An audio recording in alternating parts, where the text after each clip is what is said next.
What is going on, you guys? Welcome back to another Moto Daily video, and yes, I am back. Now, you can obviously tell I'm still wearing my cast. It has been over 3 weeks since I made my last YouTube video, and it has been over 3 weeks since I went to sparring, saw my friends, since I rode my dirt bike. It's been over 3 weeks since I left my house. I've been in this house for 3 weeks, and let me tell you, being home for 3 weeks straight doing absolutely nothing is not fun. We're going to the doctors tomorrow. They're going to do a checkup on me, x-rays, and they're going to tell me, can I take off the boot or do I need to leave it on for longer? But yeah, as of right now, no riding content. Also, it's been raining like crazy in California the past couple days. But it's good when it rains, because then we go to Gorman, we ride the tracks, and it's super muddy. Alright, here she is. A lot of you guys wanted to know the damage that happened since the crash. And honestly, it's not bad at all. The bars were extremely bent that I'm pretty sure my dad already fixed them. You could tell when the bars are bent when your tire isn't aligned straight with the front fender. Because last time I checked, the tire was like all the way over here, so it wasn't aligned with the front fender. I crashed on the left side of the bike. I definitely need to buy new grips. And look at all that dirt that's inside of this. This side panel won't go back on. I don't know why. This side panel is supposed to come off because your air filter is located back here, but it won't clip back on. I don't know if it's because one of the clips are broken, and then this is just starting to peel off. But honestly, the bike is rideable. It really is. My only main concern is that I want to get this side panel back on because it looks like shit just having it hanging there, so we're going to fix it. Tips on how to buy a dirt bike and what do I need to get started? I got you. I owned 2 dirt bikes, and I still do own 2 dirt bikes, but I was fortunate enough to where my parents bought both of my dirt bikes. Making money is way easier than you think. Last summer of 2023, I had a summer job and I was washing cars around my neighborhood. I made a little over $200 a month just by washing cars. A lot of people think you need to wait until you're 15 or 16 years old to go get a job at Chick-fil-A so you can make $16 an hour. But you don't need to do that. Go around your neighborhood, go do yard work. The simplest stuff can get you one step closer to buying one of these. And out of all of the things that you could do, bringing in trash cans, mowing lawns, cleaning pools, stuff like that, car washing is probably one of the top things that's going to get you the most amount of money. I know, we live in a time where things could be pretty sketchy and being outside by yourself isn't the best idea. But that all really depends on what neighborhood you live in. I was extremely comfortable being outside by myself washing cars. Because of the type of neighborhood that I live in, I knew it's extremely rare for something to happen. But you also just have to be cautious either way. But we do have security around our whole development, and I think that just makes things a lot easier. But now let's go over the stuff that you need. First, you're going to want to get a gas tank, and I'm not talking about those small little gas tanks that you get at Circle K. I'm talking about one of these big gas tanks that you could get at any motorcycle store. Equipment wise, all you really need is a helmet, gloves, and goggles, and you're all set. When I first started riding dirt bikes 4 years ago, I started off with a helmet and an old pair of motocross gloves that my dad found in the garage. But when I first started riding dirt bikes, I wasn't out trail riding and riding track and doing stuff like that. The chances are of you riding your very first dirt bike, you're going to be on a street, on a neighborhood residential street, where there's like barely any cars around and you're learning clutch, shift, brake, stuff like that. Or you're just gonna find an empty dirt lot. The first 2 to 3 months you start riding dirt bikes, you're not gonna be out riding track and doing trail rides and stuff like that.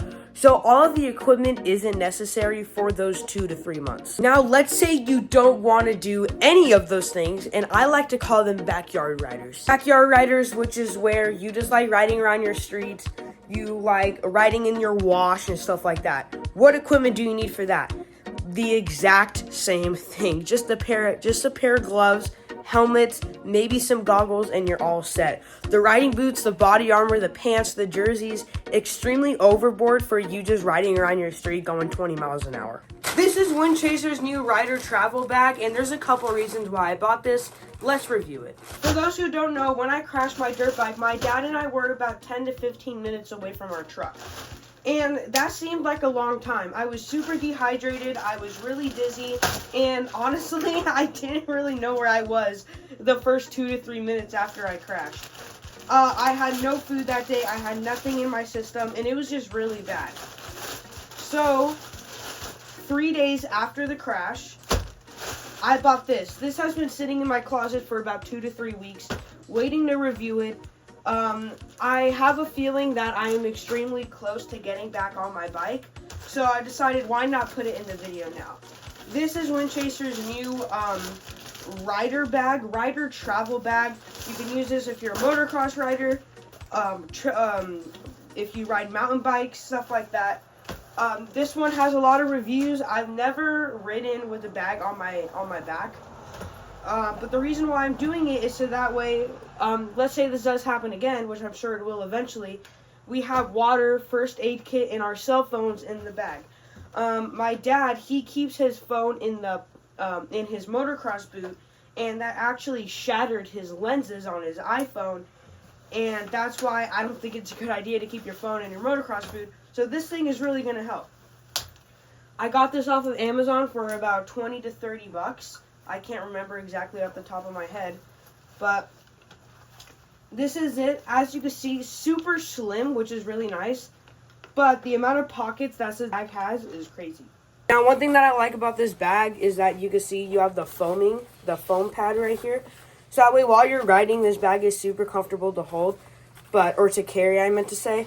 But look at the amount of pockets that this bag has. So we have our first pocket right here, and there's little compartments as well.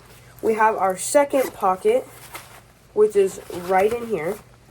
Then we have our third pocket, which is right here. And then we have our fourth pocket, which is right here. So, super nice. I like the little compartments in each of the pockets because it's going to keep your devices, your phones, whatever, super nice and secured. Also, where my dad and I, where we go riding, they hand out maps, and we do trail riding, we don't do track. So, it'll be really nice to keep a map in here so that way we know where we're going.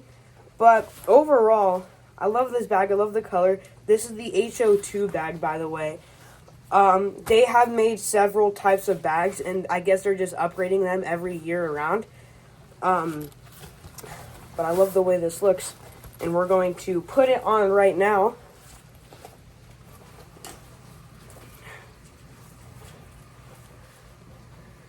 So you have one strap up top, and then on the bottom, you have another strap right here. So, super comfortable. Also, the bag, it's crazy light.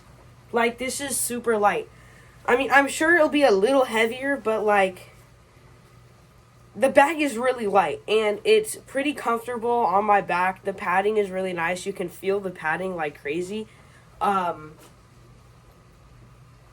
I mean, yeah, we're going to start using this every time we go riding now, and I recommend you guys do the same. Only if you do trail riding. If you guys do track, you don't need a bag like this, because you just don't need one. But if you do trail riding, I really recommend it. One of you guys on Instagram wanted to know what my moto vlogging camera setup was for my dirt bike helmet, and today I will be showing you guys. By the way, all the brands and stuff that I'm going to be saying in this video, because there's a lot of them, none of them are sponsored. I wish they were, but they're not.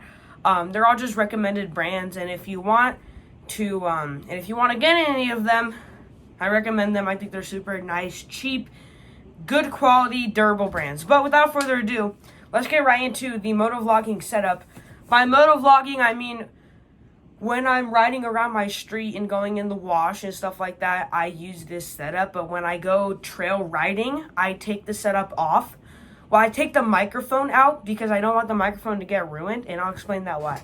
Starting off with the helmet, this is the Troy Lee Design helmet, DOT certified. Obviously, if you're going to ride dirt bikes, motorcycles, whatever, get a DOT certified helmet. This helmet is extremely banged up from the crash.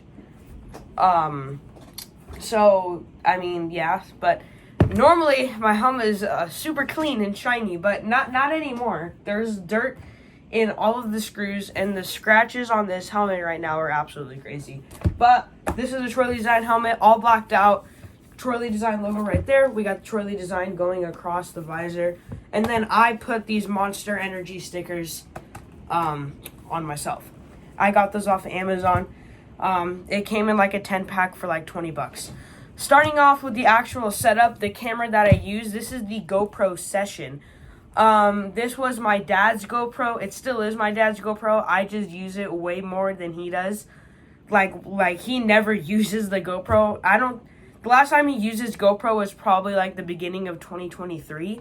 I've just been using it forever now, ever since he got it. But the GoPro Session, and then the mount that I use, it is actually Velcro. It is this Velcro 3D fitted shin mount that I got off of Amazon. So it's super nice. So you have the Velcro straps running in down here, and then they're Velcroed, as you can see right here, and they just loop around. I've done many tests with this. I crashed with this mount on, and it did not move. It is just, this mount is absolutely amazing. And this mount was only like 10 to 15 bucks off of Amazon. Then right here, we just have this USB to headphone jack adapter running through the side of my helmet. And then if we look underneath the helmet, it looks very messy, but it's actually really clean. When I'm wearing the helmet, I don't feel any wires, which is really nice. So we have I like to keep this and the actual headphone jack right here on my emergency release strap, so that way it's not flying and going all over the place. And then if you look on the inside of the helmet, right here, this is the microphone that I use, which is the Movo microphone, and I will take it out for you guys.